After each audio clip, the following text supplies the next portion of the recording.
Welcome back to Derry Public Radio. Reporting from the basement of the Derry Civic Center, this is Ben Graham with the news. A quick word from our latest sponsor, the Maine Tourism Association. Looking to get away from it all this dry season? Visit scenic Jerusalem's Lot, stay at rustic Eva's boarding house, and take in the sights and sounds of the small town life. Visit our historic chapel and enjoy a night on the town. In the woods. With us. You're listening to Derry Public Radio.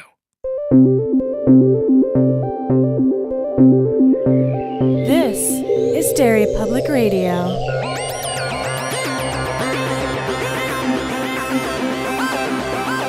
Welcome back to Derry Public Radio, a bi-weekly Stephen King Book Club podcast. I'm one of your hosts, Joshua Kahn, alongside CM Alexander. Hello, everyone. And Benjamin Graham. Hey, guys. Today, we are discussing Salem's Lot, the miniseries, the full-on 3-hour miniseries version of Salem's Lot. And Ben will be trying to lead this discussion. Take it away, Ben. I believe most of this discussion is going to be you two filling me in on what happened because I paid very little attention to any of this. I don't blame you. It's amazing that they made a 3-hour miniseries feel like I was watching it all goddamn day. It's a bit of an impressive feat. I've binge watched things before, and this felt different. Yeah. You mean worse? I mean bad. This was a TV miniseries aired on CBS in 1979, starring the guy that played either Starsky or Hutch. I don't know the guy's name. And a whole bunch of other people that no one's ever heard of. And also Fred Willard was there. Fred Willard was the most surprising thing about this. Okay, my first question, who was in charge of casting this? Someone who had not read the book. Clearly. The number one question I had, like almost all of my notes were casting based. We talked about this while we were watching the show. It's like the age group was no 20-year-olds. It was like you were a kid or you're in your 40s and above. Yeah, zero middle ground. And maybe, I don't know if the book really described exactly how all of these characters looked, but you conjure an image in your own head, and every single character could not have been further off than what I imagined. I think they did describe a lot of them, though. I mean, we know that Ben had dark hair. We know that Susan had boobs. We know that Larry's assistant had boobs. Yeah. We know that Bonnie also had boboobs. That's true. How could they mess that up? Well, in those 3 specific cases, they nailed it. Yeah, you're right. Ben Mears, it was my first note is that I hate the casting in this. Yeah. The first thing we see is it starts just like in the book. Ben and Mark are in Zihuatanejo, Mexico, or wherever the fuck they are. And my first 2 notes are, I hate the casting, and why is Mark in brownface?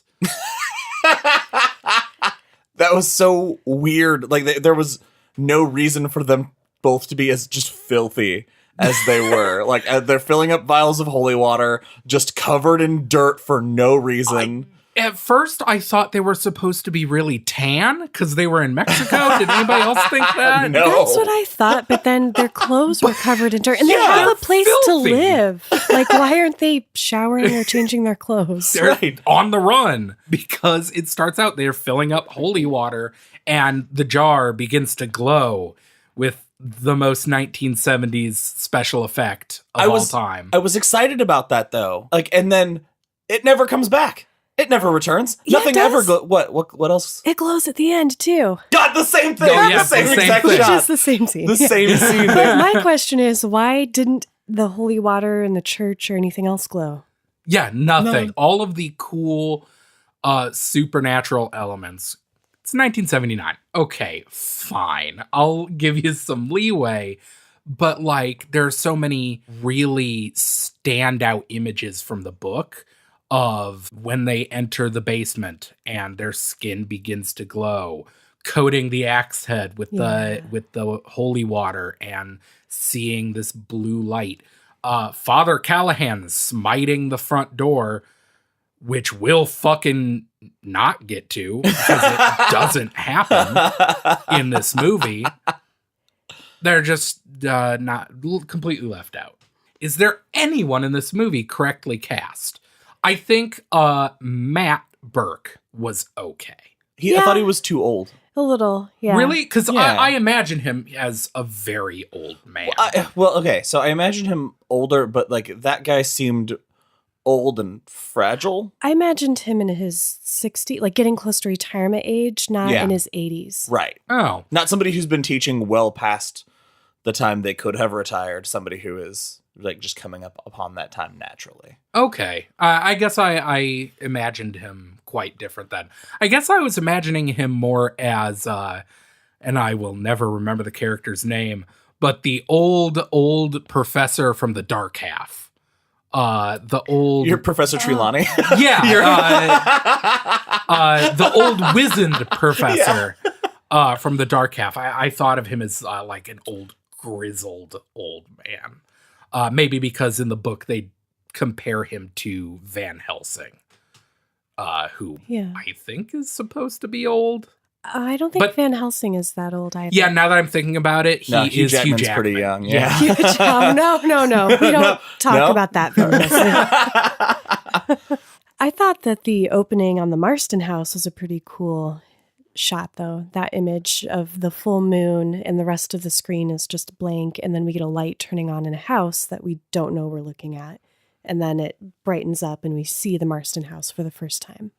I completely agree. I think throughout the book, pretty consistently, my favorite part of this miniseries was the Marsten House, which serves the book well, since it is such an integral part of the book. It's like they blew all their creativity and energy on shots in that house, and then the rest of it, they're like...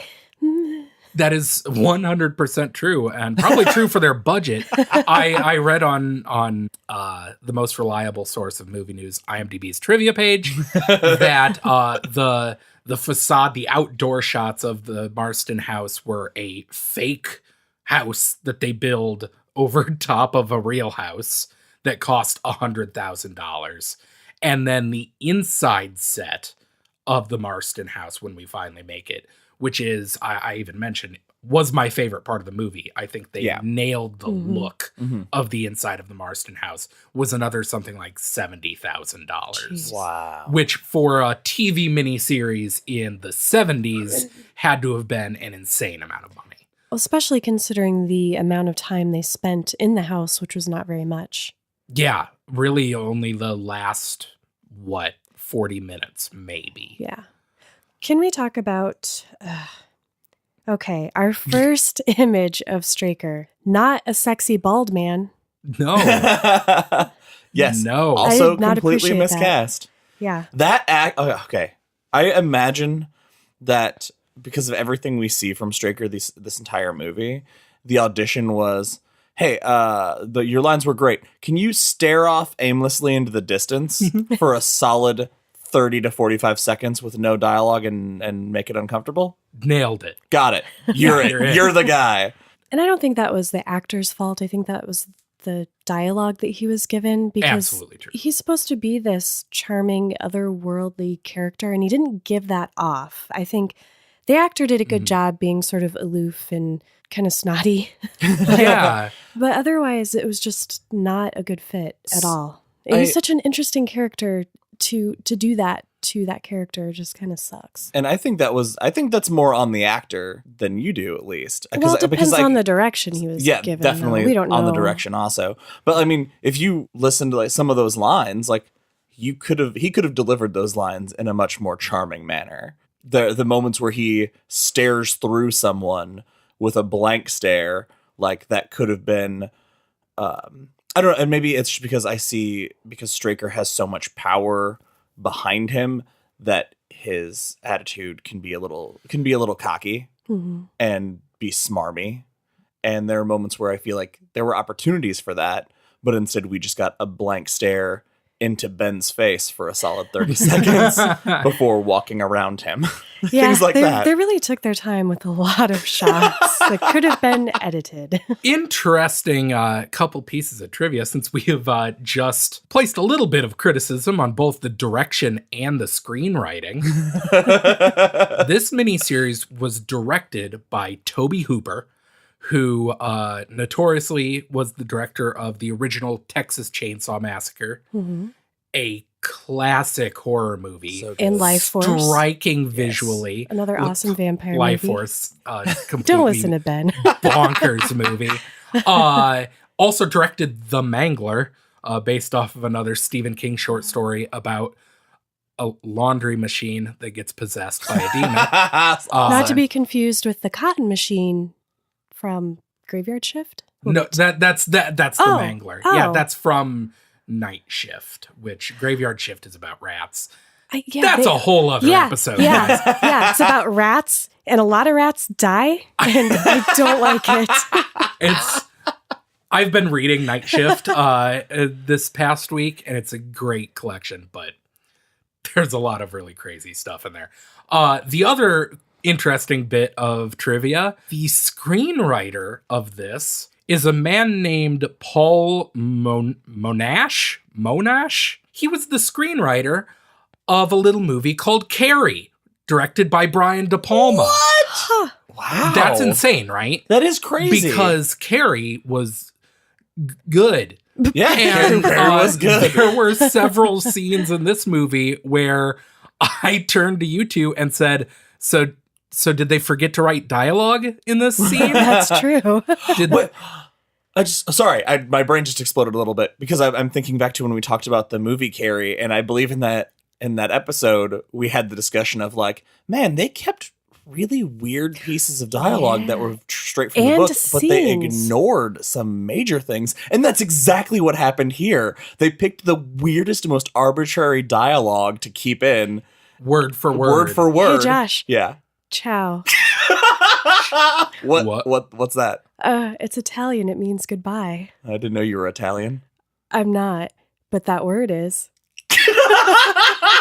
Delivered with just as much emotional range as the actors in the movie. That's not very nice, Ben. I try really hard. No, that was a compliment to you guys. Oh A man. mad burn to the professional actors in this fucking movie. I don't know where to go from here. Do we follow the plot? Oh, CM. You both made very excited faces. We have so much to Oh, talk about. CM, what even is this movie? I made a very important note very early on because it was clear very early on that Ben, not you, Ben, Yes. Ben Mears is a dick. That Yeah. actor's choice, his faces, the way he delivers lines, he's just a dick to everyone. You would think that everyone around Ben was the outsider coming into Ben's world with the way he reacts to everybody. Yeah. He gives people like these like weird looks like, oh, that seems weird. And he answers everybody who talks to him in like 1 or 2 word replies. Or smart replies, like when he's Eva, looking at his room, and Eva yeah. asks him, Yeah, if what do you he's- write? Books? Yeah, it's like, oh, really, dipshit? Wow. Yeah, the Ben in the book is a nut job, I think, because he is so quick to believe all of the craziness that's happening. But that's his personality. I would argue in this movie, he just doesn't have one. He is so monotone, so nothing. Even in his meet cute, big air quotes. I cannot wait with to talk Susan.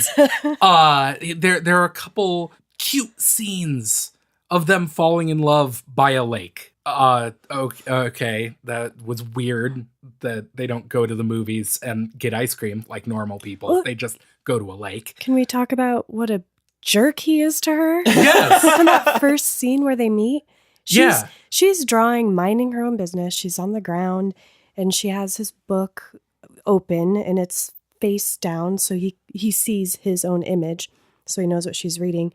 And he walks by and he starts criticizing her immediately. Like, oh, you shouldn't leave a book like that, even if it's not a very well-written one. Like, on and on. And then, like, oh, you want to go to a movie? Or you want to get dinner? Or whatever he says. Oh, that's how you got girls in the 70s. Just being being a mean. bully. Yeah. That's how that worked. Okay. Such an asshole. And also, while they're like, he has this line and it's repeated where she's talking to him, trying to hold a conversation. And then she stops herself to go, I'm sorry, I know I asked too many questions. And he goes, yeah, well, I don't give enough answers. It's like, that's because you're a dick. Like, talk to this woman. You're on a date with her. About that meet cute, first, as we talked about the casting, I was like, oh, they aged Susan up. She was an adult She woman. was a grown up. She was a full on grown up when they met, and I knew that Sam would be excited about that. And she actually had a personality. She did great. She had more of a backstory and stuff, and that was like, I was like, all right, this is great. And then she disappears for almost the entire movie. Yep. But here's the thing that I thought was interesting, is that in their meet cute, like, hey, do you want to have dinner? And she's like, yeah. That dinner is at her parents' house. He asked her to dinner, and they had that dinner date at her parents' house. So it wasn't, do you want to get dinner? It was, do you want to feed me dinner? Can I come back to your home for dinner? First, he criticized her for having his book on the ground, and then he asked her to feed him dinner. Yeah. Other than Susan, best actor in this whole show, hands down, was the Crate. I was going to vote for Weasel, who we only see in like two scenes. That was so bad, though. Weasel's character was the caricature of what we cruelly call a hobo. Well, yeah, but he was really Confused? acting the hell out of it. And by acting the hell, I mean overacting more than anyone I have ever seen. This like jittery, like middle school level acting. The Crate, though, the true monster, the true villain. Yeah. That was so weird. I mean, we get this scene. The way they combined certain characters and their stories gave me hope that there'd be some really cool stuff that would happen, because this happened pretty early on. That's so cute. I know. I was so hopeful. But so, Crockett sends him to get the Crate, and the guy that he hires pawns the job off on two other people so he can go catch his wife cheating. Because, he's a combination of like 3 or 4 different characters. Right. I think we shouldn't even try to explore who is who, because I was already so confused about all the names starting with the same letters in the book. And then they changed it in the movie. And I'm like, oh, that's nice. I'll be able to remember. No, it made it worse. No. Matt Burke is Jason Burke. Jimmy Cody just doesn't exist and is Susan's dad for some reason. Floyd Tibbets is Ned Tibbets. It is Danny is Denny. No, sometimes he's Danny. Sometimes was he he's Danny? Danny. Yeah. Oh. Only sometimes, though. God, that was so weird. It made me question why. It reminded me of, in the 70s, was this a thing? Because notoriously in The Hulk, the Incredible Hulk TV show, they changed his name from Bruce Banner to David Banner, right? Famously because they thought Bruce was a gay name. That's literally... I did not know that. Yeah, that's true. Wow. I'm surprised they kept in all the homoeroticism in Salem's Lot. Yeah. And by that, you mean a scene with any 2 men in it? Together, yeah. Which caused CM to go, they're gay. Just like casually. Not me, the book. The book, yeah. The book set that tone. They can do what they want. Yeah, was it just a thing that they're like, we're basing this off a book. Change everyone's names. Maybe they used some of the budget they had for extra actors on the house.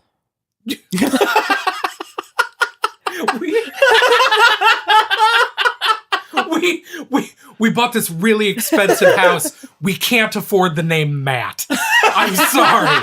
We have to use Jason. Yeah, now. Jason is half price. Well, no, I mean, maybe that's why they combined characters. You guys, God. We can only get the name Danny for half the shoot. What do we do? not at all what I said. All right. Okay, so we're in the moving van. So they load up this crate, and you know it's cold because they tell you, man, it is cold no less than 2,000 times. And then the other guy touches it, and it takes the actor like 2 or 3 seconds to go, oh wait, it's supposed to be cold. I gotta. How do you, when you touch cold? Ooh, yeah, it's cold. But the absolute best part is after they've loaded up and they're driving it away, it is all the way against the back of the truck. And in the cab, there's a window so they can see in the truck. And it just starts moving towards the cab, this solid crate that they didn't tie down or latch down or secure in any way while they're driving, starts moving towards the front of the cab. It was a tense moment. Slowly creeping up as though the crate were a monster. And it was going to go, ah! And they keep looking back at it like, oh my God, it's getting closer. When he takes his eyes off the road for like a full 15 seconds as they're neither one of them watching the road and just staring back at a crate that's no longer moving. And then he comes back and he's like, oh, I'm driving, and like turns real fast. And we got to see them load that crate in real time. We sure did. Oh, we got to see so much of this movie in real time. Yeah. That is the only reason this was 3 hours long, is because everyone does everything real slow. Do you think that was an intentional choice because it's a small town? It's a timeless town. It really is. We have time to watch this character walk down a flight of stairs. There was my favorite thing that CM said while we were watching it is they have a scene where Ben shows up to them doing the school play when we meet Jason Matt, and he goes up to him and he introduces himself to Jason and is like, you probably don't remember me. I'm just a famous author that you taught when I was in your school. And he's like, oh, of course I remember you. And they're like reminiscing. And I was like, so, and he goes, yeah, I've read your books. And Ben says, well, I wouldn't have read them if it weren't for you. And I was like, so he's the one who inspired him to write? And CM's response was, yeah, it's only 3 hours. They can't spend all that time developing backstories. Yeah. It was beautiful. But that is an underlying problem with this entire thing. Mm-hmm. They spend so much time on the wrong thing instead of, I would have loved to see a full scene of the Ben and Matt dinner. Spaghetti? The spaghetti. We could have seen a 5-minute long scene of them eating a bowl of spaghetti in real time. It almost looked like they were in an Italian restaurant, but all they had was whiskey. So yeah. Oh, and that was another thing. All of the sets for businesses in the lot did not fit at all. Not even a little. The set for Dell's, the rundown bar, looked like a weird 70s swinger bar. It looked cool. Yeah, I'd hang out there. Not fitting with the small main town. No, and the weird stuff they did with the character especially doesn't make sense because they added information about the Marsten House. They added a whole other character to that. Some guy, Josh, who built it and then killed his wife and servant, and then the Marstens died mysteriously.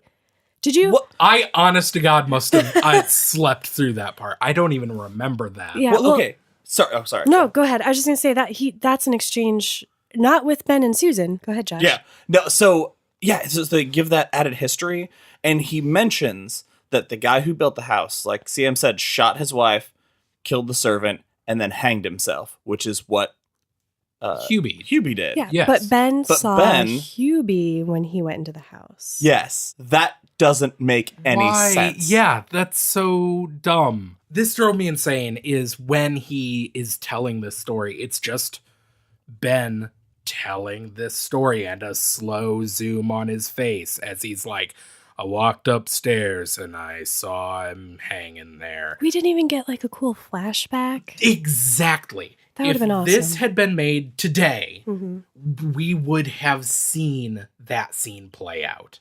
It drives me crazy that we didn't. It's like, show, don't tell. Why are you telling us this story that could have been an extra layer, you know? Yeah, it would take that story that has no weight to it, because obviously we know everything was fine because he's sitting here telling the story, and make it actually tense instead of seeing this restaurant we're in and casually talking about this scary thing that happened one time. And it's so brief that you could miss it, like Ben missed it. Yeah, I did. So speaking of scares, there were a few parts in the movie that I won't say were scary. There were cheap But jump scares. there were a few cheap jump scares, but I feel like there were few and far between, but there were a few parts of this movie that were genuinely either well shot or genuinely eerie. Everything in the Marsten house was had that nice scary tone to it. But I feel like there was nothing outside of those set pieces that I was even anxious or... What about the scene between Larry and the guy with the shotgun, whose name I definitely can't remember now? So, yeah. Oh, God. I thought that was... It was pretty well done, and it was tense. Like, I knew it was going to happen, but I was eager to see how they were going to do it in the movie. True. It was the shotgun scene from the book, which happened between... Oh my goodness. I'm not good with names on the best of times. It was supposed like to Billy be and the Roger Sawyers. And it was... Yeah, Bonnie Sawyer. Yeah, and Bonnie Sawyer is Larry Crockett's assistant With in the the Jahoobies. movie. In the movie. In the book, it was the randos that she was cheating on her husband with the light guy. The cable guy. The cable guy or whatever. In this, she was, Larry Crockett's secretary, and Larry Crockett was sleeping with her. Either way, the scene plays out the same way, with the husband catching them, putting the shotgun to Larry Crockett's head, and pulling the trigger. Not in his mouth, though. If he would have told him to put the shotgun in his mouth. I don't think they can do that in movies. Really? Yeah, because isn't that like a huge safety risk? Well, Because they normally won't even point a weapon at an actor's head. They're not supposed to do that. Although it was the 70s, so I'm not sure why they cared. I kind of assumed it was because it was on TV, and telling the putting the shotgun barrel in his mouth is very homoerotic, suggestive. Yeah, no, exactly. It's very like, who is affaring with whom? You may have been putting your dick in my wife, but now whose cock is bigger? And also a 10 gauge. Like, but yeah, that was tense. I did like that scene. I specifically was thinking of the scene where Ralphie Glick, not Danny, Ralphie is the first vampire we see, and he comes to the window of Danny. What did you guys think of that? I only had one problem with that. You know that sound when you run your fingernails against a chalkboard? Mm-hmm. Yes. They made that sound over and over and over and over and over. As annoying as this is right now, in the movie, as Danny's running his nails across, or Ralphie's running his nails across Danny's bedroom window. It's a terrible noise, but it's effective. I thought it's unnerving. I wrote extremely eerie because it's this full wall window and a smoke machine billowing outside of the window, and the way they what? To call it a smoke machine as you're trying to build this intense moment. Yeah, it's really, really intense. What is more intense than a smoke machine? Ralphie set up a smoke machine right outside. And then he got in a harness. Barlow's holding it on just the side of the window. That's how I've always imagined vampires. Is when I think of vampires, I think of a casket, I think of garlic and steaks, and I think of a smoke machine that they carry around. Fair enough. We do get to see him float up to the window, through the window, into the room in real time. That was tense, and it was creepy, but it was also within like the first hour of this 3-hour extravaganza, so I'd forgotten about it entirely until you brought it up. I think it was just too long. Yeah. Yeah. I also think this might have been our first instance of Josh's favorite thing that the movie did visually, where it's Danny or Ralphie going to bite Danny on the neck. And he lands in his room and he floats right up to him and he opens his mouth and we see his terrible fangs and he goes and he puts his mouth near his neck. And the shot freezes and it zooms in. Oh, and there's so a musical fancy. sting and then cut for commercial I because this hate is it. a TV I miniseries. hate it so much.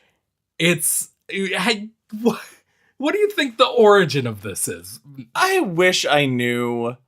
And it annoys me because it happens, and it's worse when it's clearly a freeze frame and zoomed in onto it, because also you can tell it's old, not crisp, clear images. It just distorts it as it goes zooming into it. But even when it's like a live action, like I was talking about horror movies that like at the end somebody screams and it's a sharp zoom into their mouth. That's stupid.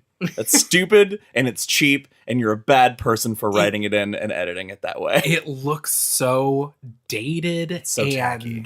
just destroys I- any tension. I love cheesy, but I hate tacky. And there's There's a fine line. I would agree with that. And I don't know is that I know the difference. tacky. And that's what makes me tacky. I guess. Speaking of vampires going into rooms, Mark's room is the greatest, most chaotic mess of anything I've ever seen in my life. More than his room, I hate the way that kid delivers his lines. Oh, yes, Father, I am finished with my homework now. It turns in the book, Mark is Like my favorite 18 character. years old.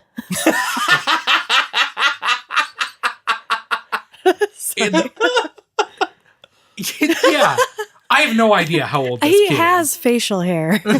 Mark is the same age as Susan, as far as the Yeah. actors. Yeah. But yeah, in the book, he's this like quiet and he's intense, Mhm. but they translate it in the show to be a little fancy boy, I guess. Yeah. Yeah, kind of. That's how I would. In an offensive way. Yeah. Like not even, you know, how like you think of the Lost Boys and Nightmare on Elm Street 2, and there are all these sort of like references, and it's kind of cool because you're like, hey, this represents something. Not in this. He's just like this. It's the weird thing of no one talks this way. Why does he talk this way? No. Which is weird because that does happen in King novels, but not Salem's Lot. The dialogue in Salem's Lot is pretty good, I would say. Pretty normal. Except for weird. Is that what the kids are saying these days? Well, okay. Fair. Yeah, that's true. There are some time issues. Yeah, but like Mark felt like a real character, and in this he does not feel like a real Mark was person. disappointing. He feels like a weird mannequin, honestly. Yeah. Well, and so we have the insane abundance of horror movie items all over his room. And I love that his parents basically having a conversation that they just don't understand their kid. And they basically, it's like a 5-minute conversation that they could have just been like, is our kid weird? Yeah, our kid's pretty weird. And that could have been the end of it. But they really beat her on the bush about their weird kid. They could have really boiled it down to the point where Mark asks his dad to tie him up. Yeah. That was great. This was absurd. So, like, it's so obvious what they're doing. They're trying to set up the scene later in the book where Mark gets captured by Straker. Mhm. And he's tied up and he gets out of it because he knows how to do that. So Mark is in his room and his dad's like, hey, are you weird? And he's like, no, Dad, I'm cool. Hey, why don't you cuff me? and his dad does. Yep. And then Mark, does his thing and he gets out of it. And his dad's like, haha, neat. And he's like, oh, you think that's cool? Here, take this rope. Tie me up. Come on, do it. Do it, Dad. Do it. And he's like, no, that's okay. And you're just No, I'm like, good. really? We needed that? Well, It's the weird thing that's the one thing they decide to set up for later. Yeah. right. Very strange choice. But I was excited for Mark's first scene of like being a real badass, because we don't get in the book, we have him kicking that bully's ass, which is great. But so in the movie, his first chance to be a badass is when Danny Denny comes to his window and he fights him off with the cross. And so as soon as that scene started, I was like, hell yeah. My note was, Mark's about to be a badass. And it was the most wienerish thing I have ever seen. Like, it is so not true to that character or how that situation went, because like he's walking towards the window and like crying, and the cross he just happens to have it in his hand. No, he looks basically. over and he sees it on his table, and That's what it was. so he's looking at Danny, and then he turns away somehow, which I thought was weird. Like, if he was already looking at him, would he have had the will to turn away without the cross? Right. And he sees the cross and he grabs it and he's like, "Get out, get out." Yeah. Did I do it? Yeah. And then the You vampire nailed the tone just and- kind of very slowly floats away. the And they stop child pumping the fog machine. Yeah. Yeah. The child playing Danny just waved both of his hands in front of his face in circular motions and slowly backed away. Like, it was not visceral or intense like how it's written in the book. As soon as the cross gets near them, they're like screaming and backing away as though you had just burned them. But no, he just casually floats away, waxing on and waxing off. That's it.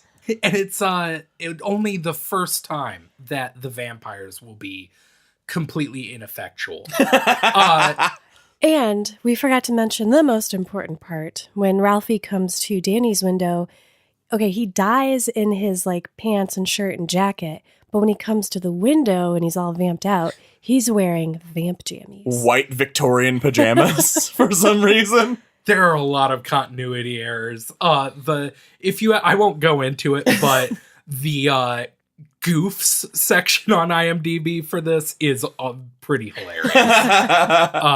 Apparently there's a lot of boom mics that I didn't notice, but if you are going to watch this movie, don't recommend it.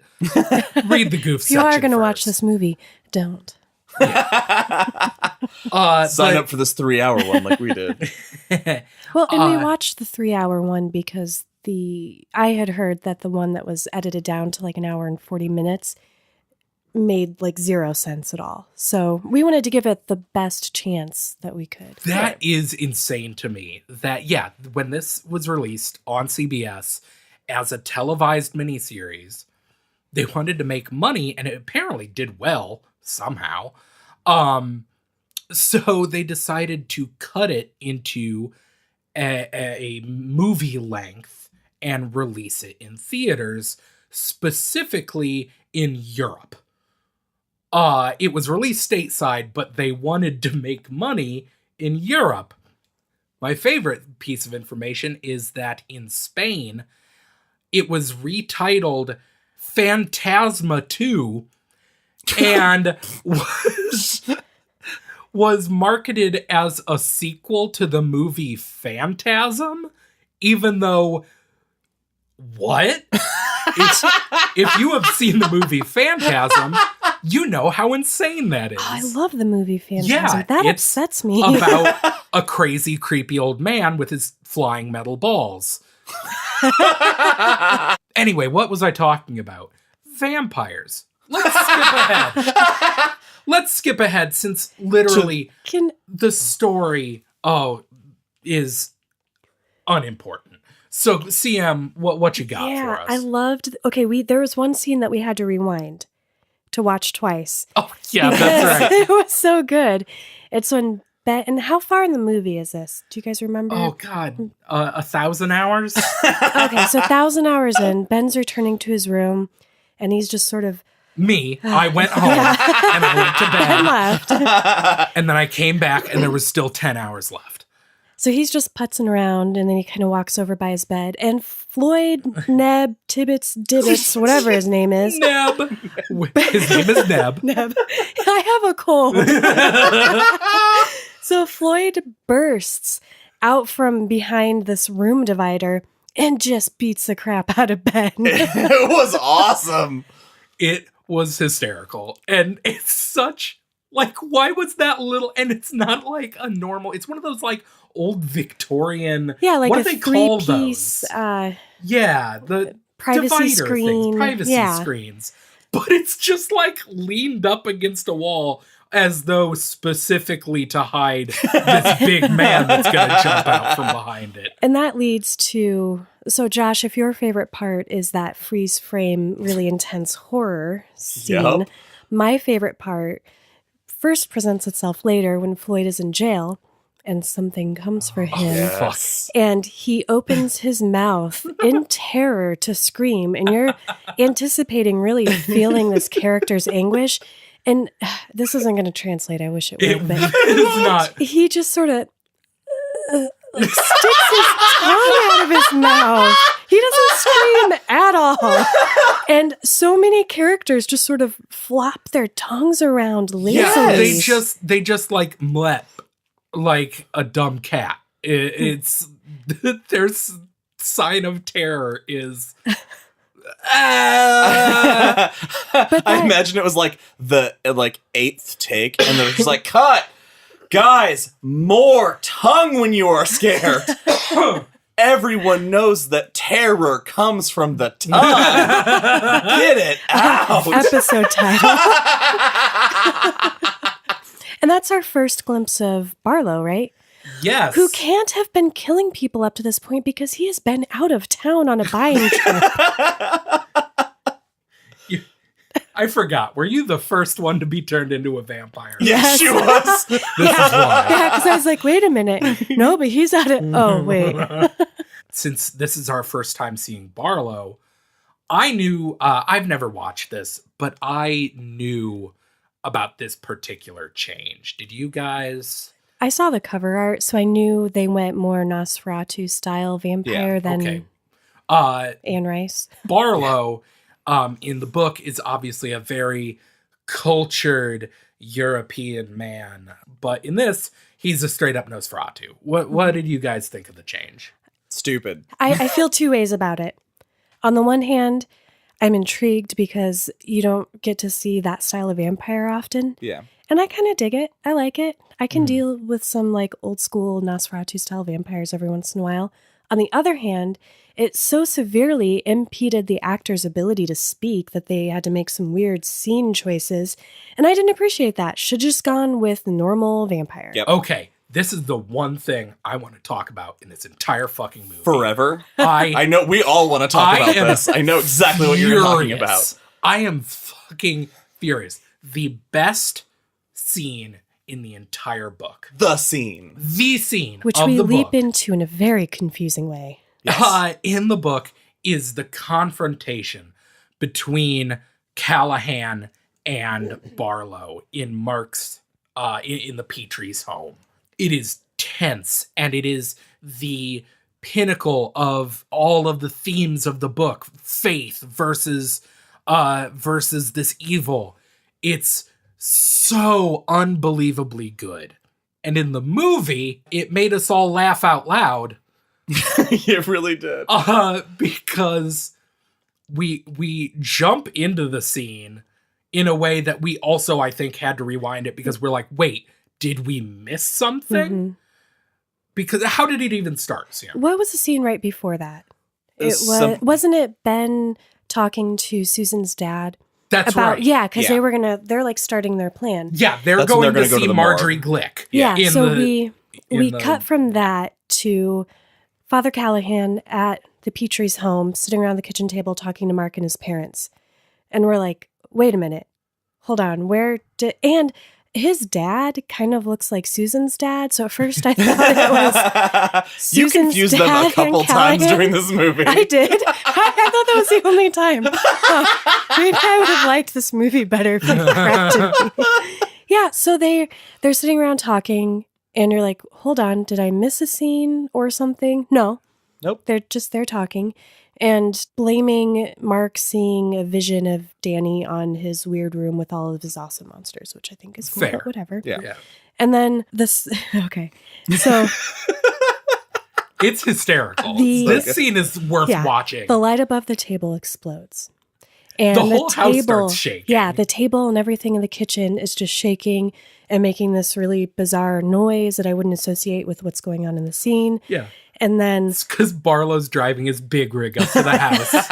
And it's shaking everything. and like a chair is flying across the room from nothing. I don't know. Yeah. And then there's this black thing on the floor. Oh, God. And then This didn't. What the fuck was that? we Did didn't it even know what fly that. We were in like, through a window. I don't know how it got there. So it's there, and It's just like a black rug on the yeah, floor. it looks like black cloth on the floor, and then it starts to move, and I'm like, oh, actually, this is kind of neat. I'm okay with this, and it rises, and it's like this tall figure, and it turns around, and it's goofy fucking Barlow, and he gently like just mushes together the Mr. and Mrs. Petry's heads to kill him. He grabs their heads and makes them kiss, and then they're dead. In a way that is so obvious that they like staggered their heads. Yeah. So they just pushed them past each other and not even close to what it would is- look like. They didn't try at with all. the force to smash their skulls.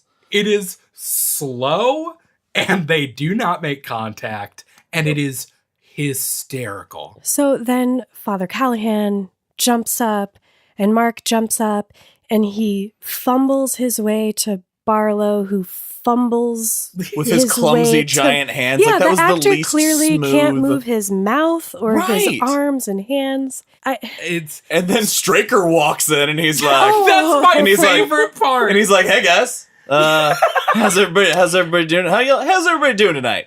Good? All right, dead parents over here. Hey, father, my boss here wants to kill you. He would talk Yeah. for himself, but his mouth's all fucked up, as you can I see. literally had to explain to Josh and Ben that I think the actor can't talk around those teeth, Yep. and that's why Straker's in this scene. Apparently, Barlow, anytime he was trying to act, his makeup would just fall off. What? Oh my So- gosh. Oh my Yeah, god. so Straker has to burst in the door as though he was just waiting outside. I like to imagine he was just waiting in the other room, like, okay, everything's shaking. This is going great. Like maybe I'm- he starts, he's like, oh wait, no, too soon.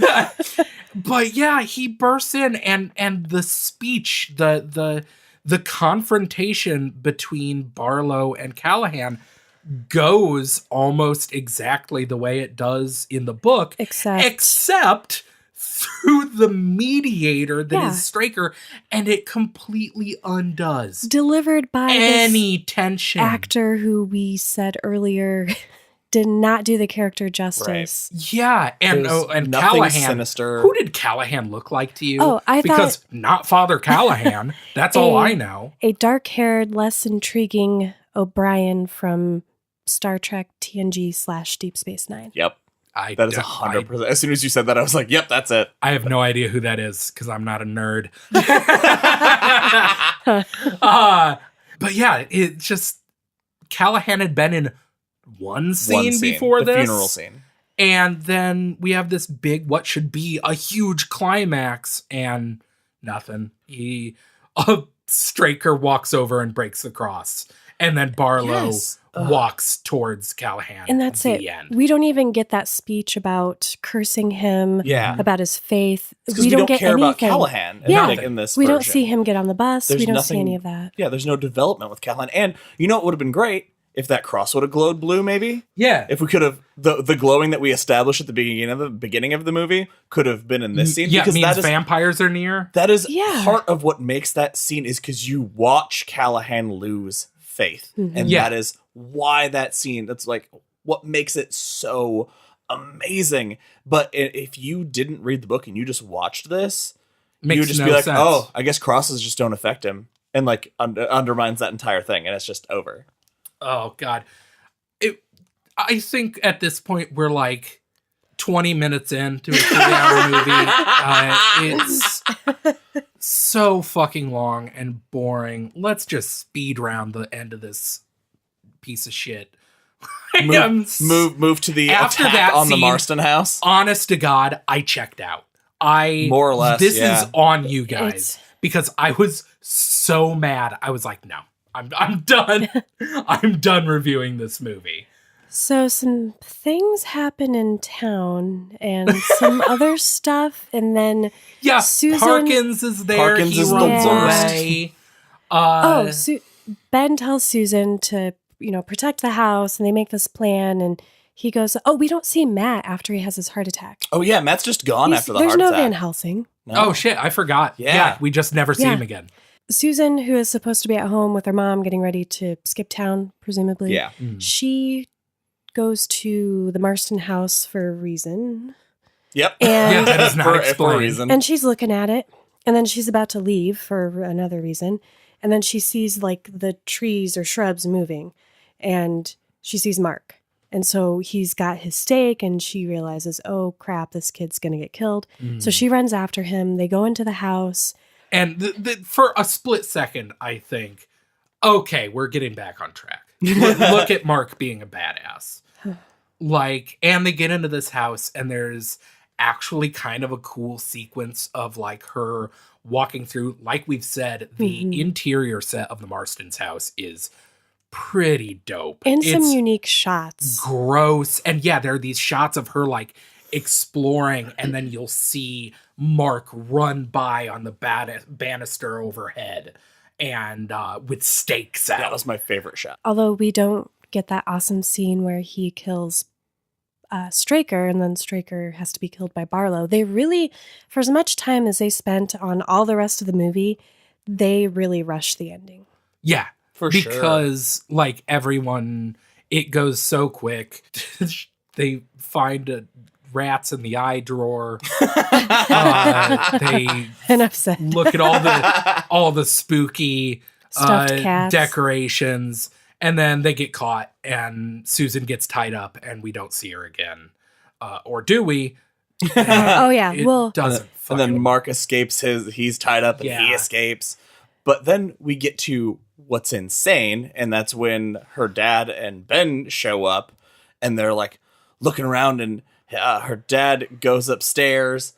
And what's great is that we had this Straker comes out, and it's just like grabs him. well, right before he grabbed him, though, I don't remember which one of us said it, but It was actually right before this. CM's husband had his dad. just Yeah. joined us.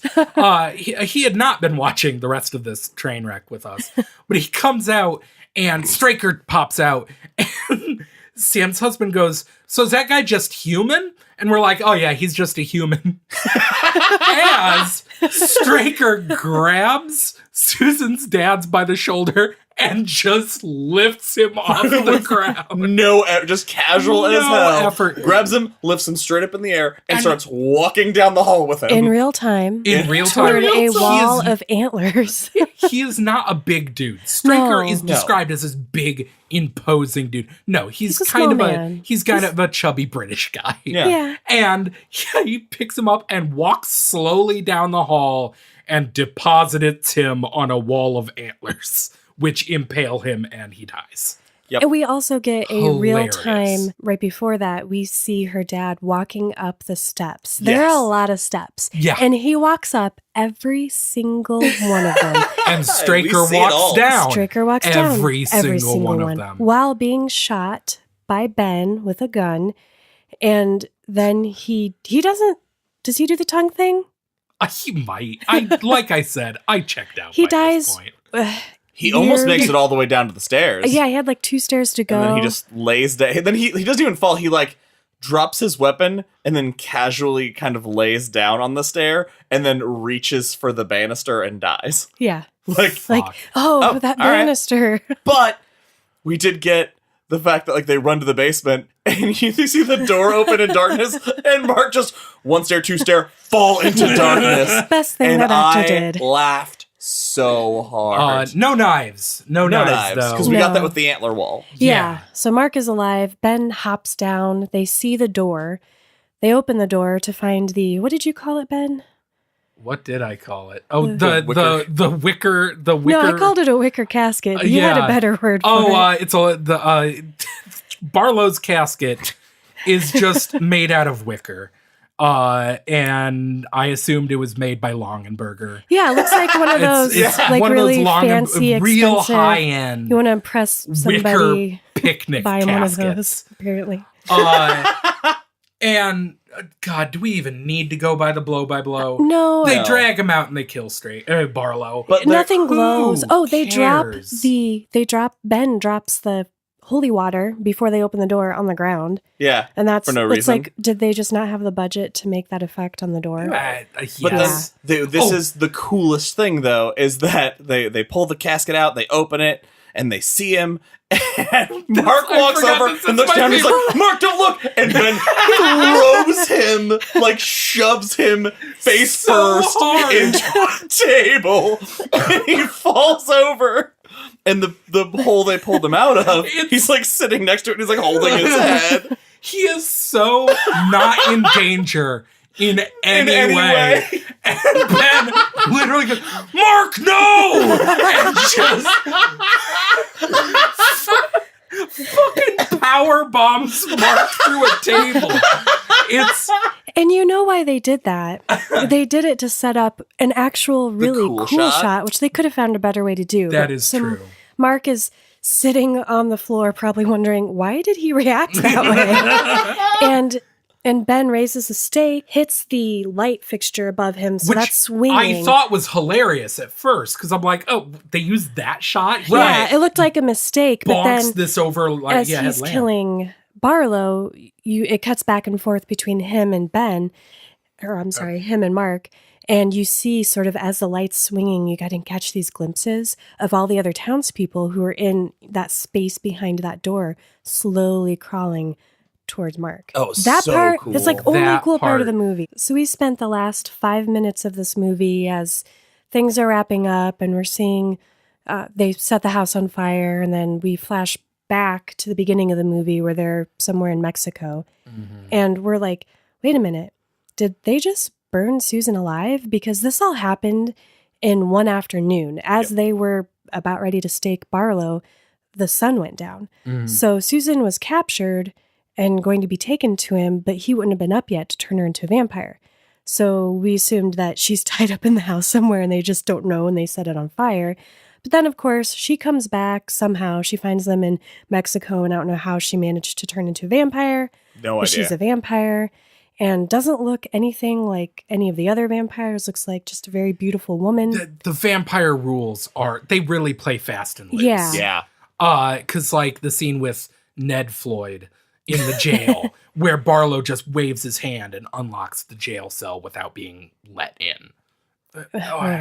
Whatever. So anyway, Ben stakes Susan and And no one cares. end of the movie. Then, And then everyone moves on with their life. well, the crazy thing to me is it ends with this, he stakes Susan, and then he goes to Mark and he's like, there'll be more of them. And he had said at the beginning of the movie, that they've found us again, as though they were being chased. Right. Well, apparently, like I said earlier, this miniseries went really well. Apparently, CBS intended this to be a pilot. Oh, God. They wanted this to be a TV series of, I guess, Mark and Ben traveling the world hunting vampires. I see why they made that change then. Yeah. And I'm okay with that. Although I'm glad it didn't turn out. Yeah. No it would kidding. not have been good, just like the rest of this goddamn movie. Oh, man. Guys, I feel like we have been here for literally 3 days. Yeah, So I like you guys, but I want you to leave my house. I need to rest after this. Let's get to our ratings. Josh, knock it out of the park. I thought long and hard about this rating, and we've talked about our how we define our scale of ratings plenty of times. And I never thought this would happen. But this miniseries did so many things that are just blatantly offensive to the source material and a bastardization of some of the greatest things about this book, to a book that I only gave 3 blue chambray shirts to because it was good, but I didn't love it. Right. And I can only imagine if I loved this book, how deeply offended I would be. And for that reason, I'm giving the Salem's Lot movie a 1 blue chambray shirt out of 5. Fair. CM, would you like to go? My rating scale, for some reason, is different than Josh's. That's one way to put it. Well, my profession is different, so my rating scale makes sense. Okay. That's fair. Yeah. A 3, for example, is just didn't love it, didn't hate it, kind of it exists. Mhm. And Salem's Lot, the miniseries for me, exists. It doesn't offend me, but I would not watch it again. I hope I don't ever have to. God, no. So I would have to give it 3 out of 5 blue chambray shirts. Lowest yet? Well, for a movie. I feel. Yeah. Good job, CM. Although We're proud of you. I almost want to retroactively go back and give the book 4 out of 5 blue chambray shirts. Can I do that? That's funny because I had the same thought that I wanted to retroactively change my rating for the book, except in the other direction. This miniseries was so bad, it retroactively made me like the book more. Okay. So what would your new rating of the book be? Probably also 4. I believe I gave it a 3.5 blue chambray shirts, and I'd give it a solid 4 because there's so many parts of the book when they're retracted, I was like, no, that's integral to the story. I wanted to see that. Mm-hmm. And so I would have to give this, I'm going to say 2 because it's bad. But it gave us a few laughs. It was way too long. But I don't regret watching it like I did something like Apt Pupil. So 2 out of 5 blue chambray shirts. Yeah, that is it for this episode of Derry Public Radio. As always, thank you so much for listening. Please join us for our next episode as we do the first half of our next book, Revival. So if you are going to be reading along, please read chapters 1 through chapter 7. For Benjamin Graham and CM Alexander, I'm Joshua Kahn, reminding you that house was a monument to evil, sitting all these years, holding the essence of evil in its smoldering bones.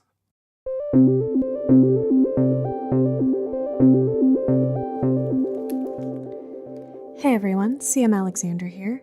Thank you for listening to Salem's Lot Part 3. Obviously, we didn't enjoy the movie, but if you did, tell us how wrong we are on our Facebook or Instagram at Derry Public Radio or Twitter at Derry Public, and send us an email at derrypublicradio@gmail.com because we love to hear from you. In addition to the 3-hour mini-series and the shortened version, there's a sequel called Return to Salem's Lot, and in 2004, a remake of the original starring Rob Lowe. And this is interesting because the movie opens with Ben Mears attacking Father Callahan in a homeless shelter in Detroit, with apparently very good reason. From what I can gather of the plot without having seen this one, it looks like it might be a more faithful adaptation of the book. Why in the world didn't we watch this instead? Well, listeners, if you liked this episode, please take a moment to rate and review us on iTunes. It helps us out immensely, and we would really appreciate it. Thanks to all of you who have already taken the time to do that. That's all for now, listeners. Goodbye.